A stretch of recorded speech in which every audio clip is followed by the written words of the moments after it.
Welcome back again guys sa ating YouTube channel para sa ating episode 4 ng Samurai X Tagalog version. At bago pa natin simulan ating video kung bago ka lang dito sa aking YouTube channel, huwag pong kalimutan mag-subscribe at pag-click na rin ang ating notification bell para lagi kayong updated tuwing may bago tayong video. At wag na po natin itong patagal pa guys, tara simulan po natin pagkatapos ng ating intro.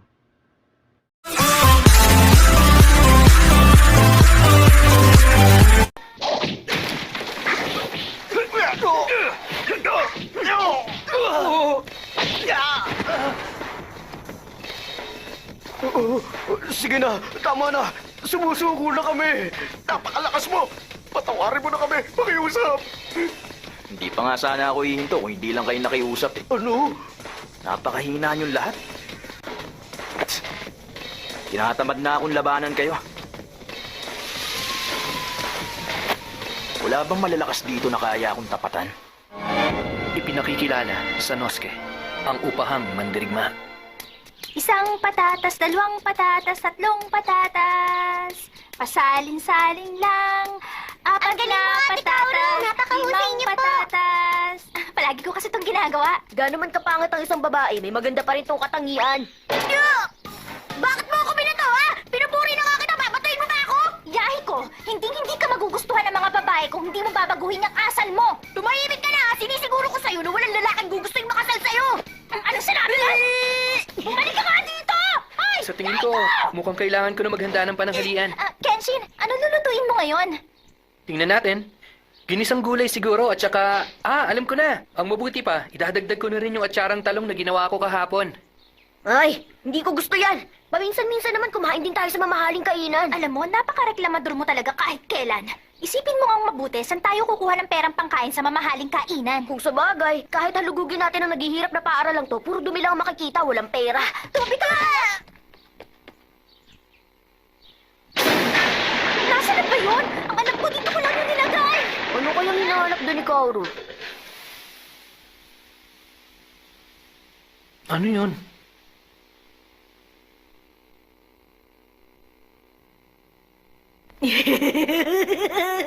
May sumapi ba sa'yo masamang spirito? Naalala ko na! Ang bagay na to. Ang lolo ko mismo ang gumuhit nito. Teka, ano yan? Ink painting ang tawag dito. Sa pagkakatanda ko, ang ganyang klase ng pagguhit ay gawa mismo ng magaling mong lolo. Bukod sa pagiging mandirigma, sikat din ang lolo ko noon bilang isang magaling na ink artist. Pag nabenta ko to, tsak magkakapera ako. Ay, salamat po sa inyo, lolo. Kaya naman, pumunta na tayo sa kainan sa bayan at kumain tayo ng bulalo. Magsasaya tayo lahat! Ang galing mo talaga, Kaoru! May iba ka palang taglay na maganda pag-uugali! Alam mo, may tinatago ka rin palang kabaitan. Isang masarap na bulalo! Isang masarap na bulalo! Ay, ako, pilit ngayon ano? Ay, dami ko na sa suwi. O, paano? Hinga muna. Magandang araw po sa inyo. Yahay ko, alam mo bang hindi maganda sa katawan mo ang pagkain ng mabilis gaya niyan? Alam ko naman yun eh! Ay, yan na nga ba ang sinasabi ko eh. Hindi ka kasi nakikinig sa akin. Kahit si Aiko, hindi umubra kay Kaoru. Nagkakamali ka! Hindi mangyayari yun sa isang mundong puno ng demokrasya. Mag-isip ka nga na mabuti. Ang sinasabi mo, nagpapahiwatig na kailangan ng mamatay ni Dr. Itakagi. Tama siya. Maging ang pinuno ng kalakarang pambayan, ang Okubo, pinapala si Saigo para gawin to. Hindi ako takot kay Kubo. Kaya ko magpakabayani, maging ang doktor. Nagbibiro ka ba? Isang kahibangan ang iniisip mong yan. Tama siya. Kung mamamatay rin lang si Dr. Itagaki, isama na niya sa libingan niyang kapayapaan. Mukhang sinasabi aktibo niya. sila sa mga demokratikong pagkilos na kinabibilangan nila. Ano ba kasi yun? May grupong humahawak sa lahat ng operasyong pinapatupad ng gobyerno. Basta. Ngunit may isang samahan na humihikayat sa mga mamamayan na makialam sa grupong ito. Talagang bahala na ako sa buhay ko. Mukhang mabuti naman ang maitudulot nito. Pero mukhang may ibang kahulugan to sa kanila. Para sa akin, mga lasinggero lang silang nag-iingay rito. Ikaw talaga, yahi ko. Kumain ka na lang.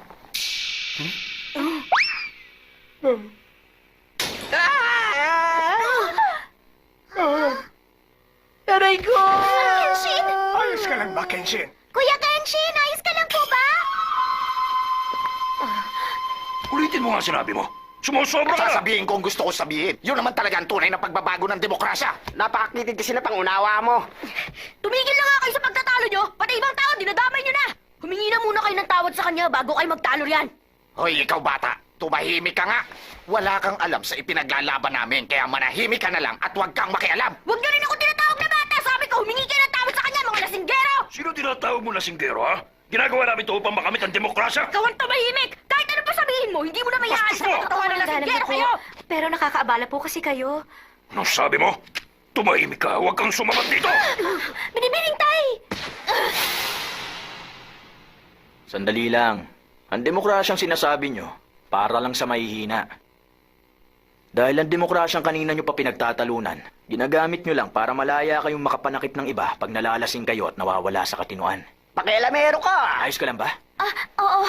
Naghahamon ka ba ng away ngayon, ha? Tignan natin kung hanggang saan ang mga tapang nyo. Ano? Ibang tao ang madalas humiling sa akin na makipaglaban. Pero ayoko nakakakita ng mga mahihinang inaabuso at mga taong gumagawa nito. Lalong-lalo na ang mga taong nagsasalita tungkol sa kalayaan, hustisya, at maging sa pagkakapantay-pantay.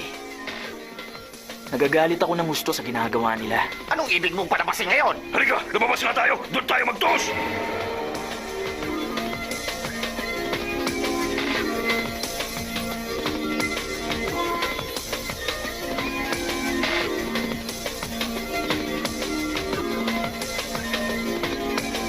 Hindi ako makapaniwala sa mga nangyayari ngayon. Dapat na ba tayo makialam upang pigilan sila? Sa tingin ko, huwag na tayo makailam dahil mukhang ginusto talaga nila to. Hindi ako maawa sa'yo kahit umiyak ka pa sa harap ko! Bago ang lahat, gusto ko munang makita kung gaano ka kalakas. Labanan mo ako sa abot ng makakaya mo. Mayabang ka, ha? Eto na ako!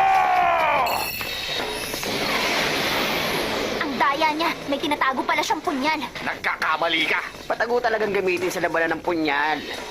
Tama sila, legal gamitin ng punyal. Kaya lamang, wala rin niyang silbi.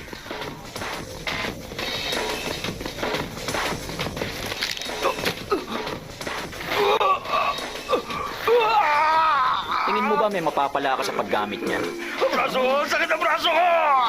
Nagsasayang na tayo ng oras dito. Pag tinodo ko pa ang lakas ko, parang inabuso ko na rin ang mga mahihinang gaya mo. Kaya lalabanan kita ng isang daliri lang.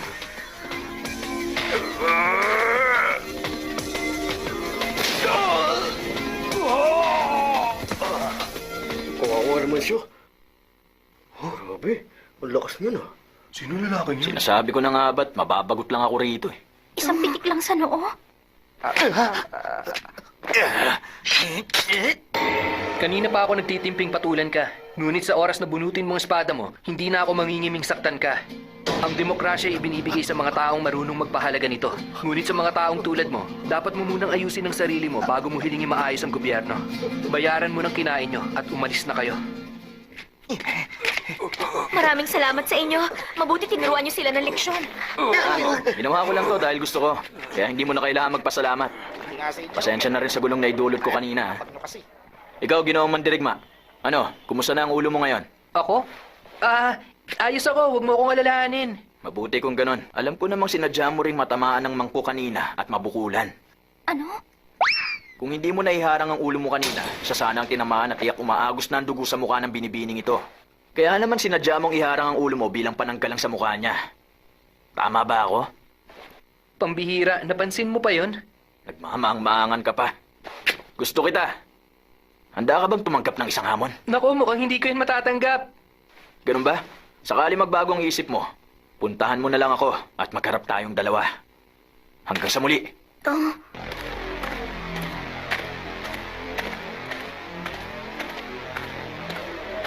Anong klaseng tao ba siya? Hindi ko pa masabi kung mabait pa siya o masama. May duda ako sa mamang yun. Mukhang may kasamaan din. Mukhang magugustuhan kong isang yon. Naalala ko na! Teka, kilala niyo po siya? Ang lalaking yun, hindi pa siya nagbabayad ng kinain niya. Umalis siya na hindi nagbabayad!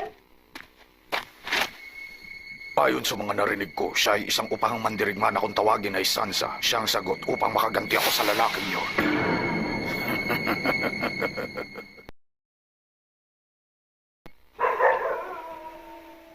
Ano? Gusto mong kalabanin ko ang isang yon? Akala mo yata, pwede mo na lang akong basta-basta bayaran para makipaglaban. Lilinawin ko sa'yo, nakadepende sa swerteng nasa kanya kung gaano pa siya katagal mabubuhay. Papayag ako, basta siguradong maaaliw ako sa kalaban ko. Sigurado akong gaganahan ka ng gusto sa laban nyo. Basta't magtiwala ka lang sa akin. Oo. Habang tinitignan kita ngayon, mukhang hindi ka naman talaga masama eh. At ang makakalaban ko, sadyang malakas dahil kailangan mo pang umupa ng iba para labanan siya. Kayang-kaya mo siya. Kung ganon, ano bang klase ng tao ang Kenshin na yan? Alam kong may alam ka na. Alam kong marami ka nang naririnig na kwento tungkol sa kanya at sa kung anong kaya niyang gawin. Ang Kenshin na iyon ay isang malupit na...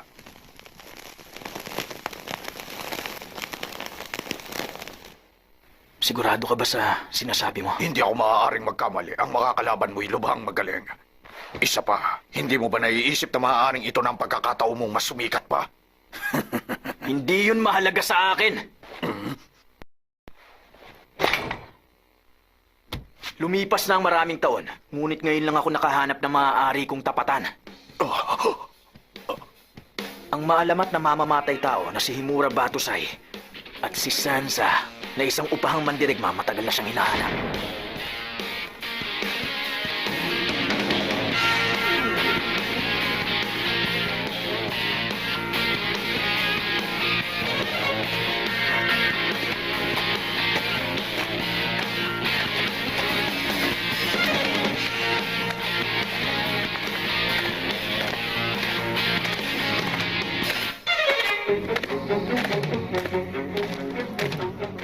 Si Sansa, ang upahang mandirigma. Kaya niyang labanan lahat ng kaaway mo at sikat sa patagong mundong kinabibilangan niya. Isang mayabang na lalaki. Nakadepende ang hihingin niya sa iyo sa kung gaano siya matutuwa at maaaliw. Ngunit napakalakas niya. Lahat ng kanyang nakalaban noon ay hindi na pinatahimik ng bangungot. Gaya ng nakatatak sa likuran niya. Siya'y sadyang napakasama. Kaya humanda ka na sa kanya, Himura Batusai.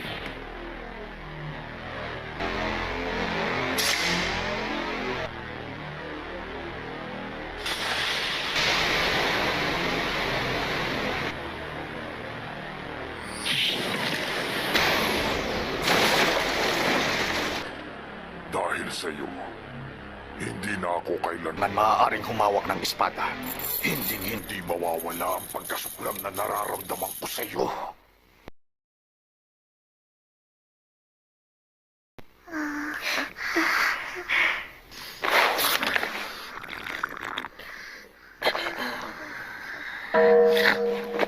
Naku po, hindi ito maganda. Hindi ko inaakalang abutin tayo ng ganito katagal. Kailangan nating umuwi.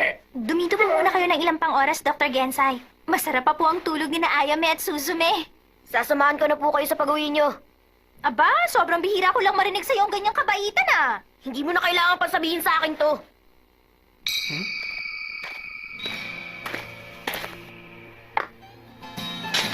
Mukhang may dumating tayong panauhin. Teka, sandali lang. Kenshin, may problema ba? May nararamdaman akong kakaiba. Ha? Huwag ka nang magtago pa, dahil nararamdaman pa rin kita. Alam kong gusto mo akong labanan. Nandito ako para labanan ka. Teka, siya yung lalaki kanina. Ang lalaki may kakaibang lakas. Sinasabi ko na nga ba ikaw yan?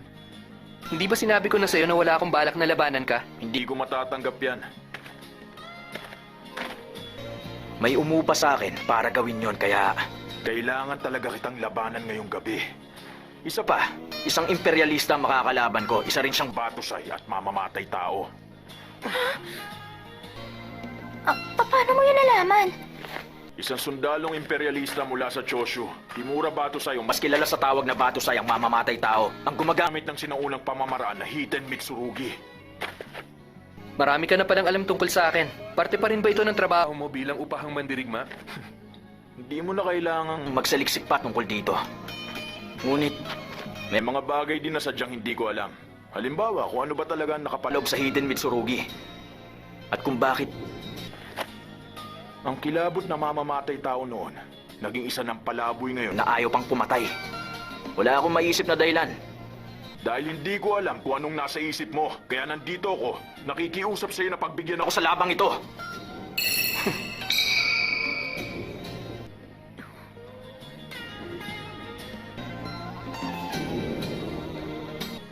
May mga bagay rin na hindi ko alam.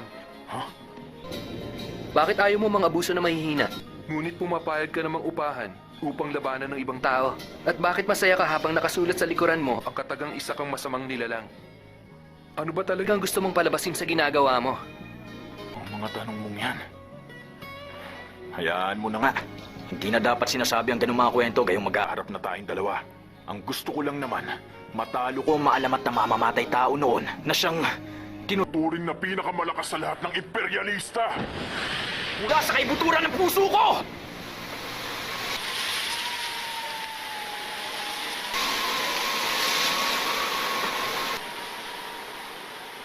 Oo nga pala, Hindi ko pa naipakikilala ang sarili ko. ako si Sanus Quesagara. Sa patagong mundo, kilala ako sa... Sa tawag na Sansa. Yun ang...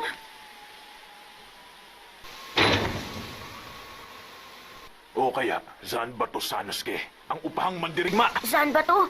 Teka, ano ibig sabihin nun? Pinakamalaking sandatang nilikha upang tapusin at patayin ang mga masasamang pinuno. O di kaya mga kaaway.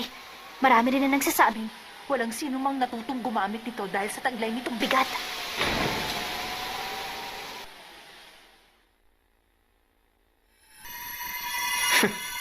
Sa tingin ko hindi mo na... Nasasabihin sa akin ngayon na hindi ka na pumapatay dahil sa inilabas kong sandata. Mamamatay ka! Ang bilis niya kahit Bigat ang dala niya.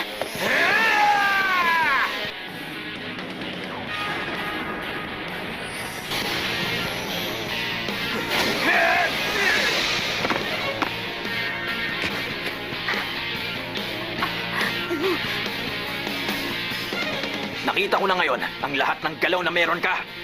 Hindi ka na makakatakas pa. Wala nang atrasan to!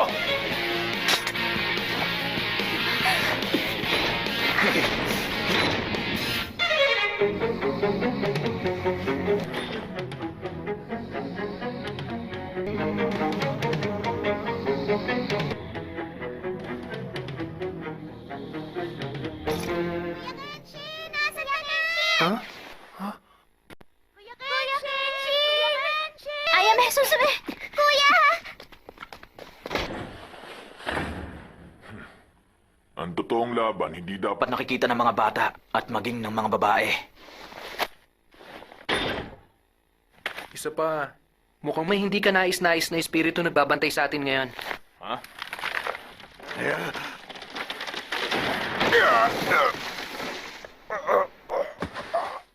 Ano yun? mukhang may tao sa banda. Banda ron? Ibang klase ka talaga, Batusay. Pero, gusto kitang balaan dito. Kahit na ayaw mo tong gawin, Ako si Sansa na isang upahang mandirigma, hindi hahayaang makatakas ang kalaban niya sa mga kamay niya. Sansa, bakit ganun na lang ang pagkamuhi mo sa mga... mga imperialista.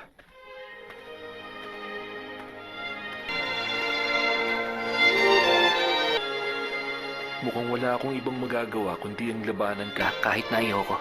Kenshin. Kuya Kenshin! Makinig kayo, ayaw... Suzume!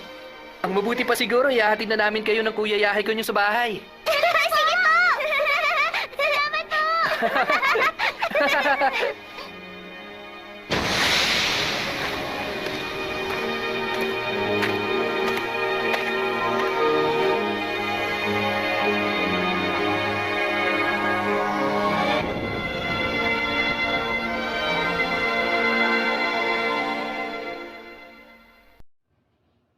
At dito na nga guys, nagtatapos ang ating episode 4 ng Samurai X Tagalog version. Stay tuned in lang para sa ating episode 5. At kung gustuhan yung ating video, huwag kalimutan mag-like, mag-comment, i-share ang ating video. Maraming pong salamat. Bye-bye!